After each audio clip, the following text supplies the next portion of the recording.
وہ خاص طور پر یہ سمجھانے کے لیے کہ دیکھو اللہ تبارک و تعالیٰ کی طرف سے یہ جو سختیاں ہیں، یہ جو پابندیاں ہیں، یہ باڑ ہے، یہ ہماری سیکیورٹی کے لیے ہے۔ ان سختیوں کے باہر پوری آزادی ہے، فریڈم ہے، لیکن وہاں پہ بھیڑیوں کا خطرہ ہے۔ تو وہ بیچاری زائرہ وسیم، معصوم جو بچی تھی، اللہ نے یہ چیز اس کو سمجھا دی۔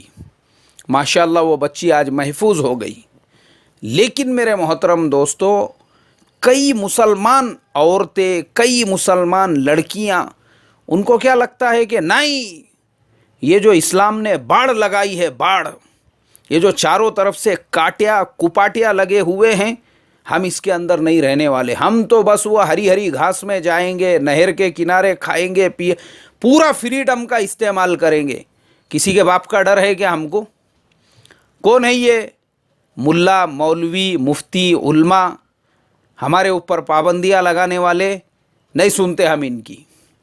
تو یہ جو تھنکنگ ہوتی ہے، یہ جو تھنکنگ اور یہ جو مینٹلٹی بلڈ اپ ہوتی ہے، اس کے بعد جو عبرتناک انجام ہوتا ہے اور جو حال ہوتا ہے، جیسے وہ بکری کے بچے کا ہوا۔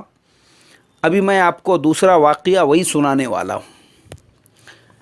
ایک مسلمان عورت، ہائر ایجوکیٹڈ، پڑھی لکھی، نکاح ہو گیا، شادی ہو گئی، لیکن وہ مرد کے کنٹرول میں نہیں رہتی تھی۔ کیوں؟ بولے میں تیرے کنٹرول میں کیوں رہوں گی؟ جب مجھے پورا فریڈم ملا ہوا ہے، پوری آزادی ملی ہوئی ہے، تو میں میرے فریڈم کا، میرے آزادی کا پورا استعمال کروں گی۔ برقع کیوں پہنوں گی میں؟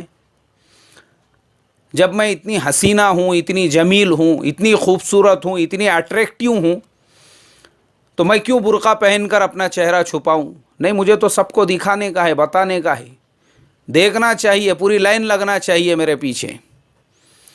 اس کی ایک ایسی تھنکنگ، اس کی ایک مینٹلٹی ایسی ہے۔ وہ بیچارہ جو شوہر تھا، وہ کمزور ٹائپ کا تھا، اس نے یہ ساری چیزوں کو برداشت کیا، لیکن عورت جو تھی، اس نے اپنا جو فریڈم، اس کو لگتا تھا کہ میں باڑ کے اندر کیوں رہوں گی۔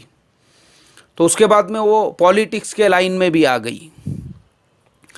پولیٹکس میں لیڈرز کے ساتھ میں اٹھنا، لیڈرز کے ساتھ میں بیٹھنا، الیکشن کے اندر کھڑے رہنا۔ اس کے بعد میں جو ہے، جیسے اب آپ سوچ سکتے ہیں، آپ خود اندازہ لگا سکتے ہیں، پولیٹکس میں آنے کے بعد میں انسان کو کہاں کہاں پہ جانا پڑتا ہے، کیسی کیسی میٹنگز کے اندر بیٹھنا پڑتا ہے، کیسے کیسے لیڈرز کے ساتھ میں جو ہے ملنا پڑتا ہے، اور وہاں پہ جو دعوتیں ہوتی ہے، جو کھانا پینا ہوتا ہے، وہ کھانا جو ہے بغیر پینے کے تو ہوتا ہی نہیں ہے، کیونکہ پینے کے بغیر میں کھانے کے لقمے نیچے نہیں اترتے ہیں۔ اب وہ چونکہ اس کو اپنے پورے فریڈم کا استعمال کرنے کا تھا، کون ہے میرے اوپر پابندی لگانے والے؟ یہ میں کسی کو مانتی نہیں، جانتی نہیں، پہچانتی نہیں۔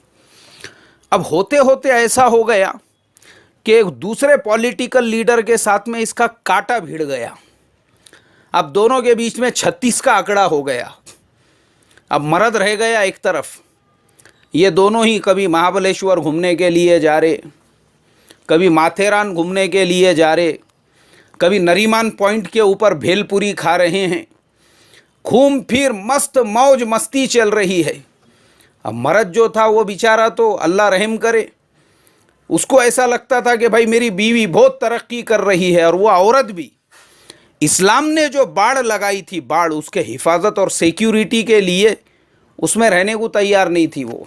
اب بڑے بڑے پہلوانوں سے ٹکر لے رہی تھی وہ، اچھے اچھوں سے بھیڑ رہی تھی وہ۔ اب اسی درمیان کے اندر پتہ چلا کہ جس لیڈر کے ساتھ میں اس کا کانٹا بھیڑا ہوا ہے، یہ اس کے بچے کی ماں بھی بننے والی ہے۔ اللہ حفاظت فرمائے۔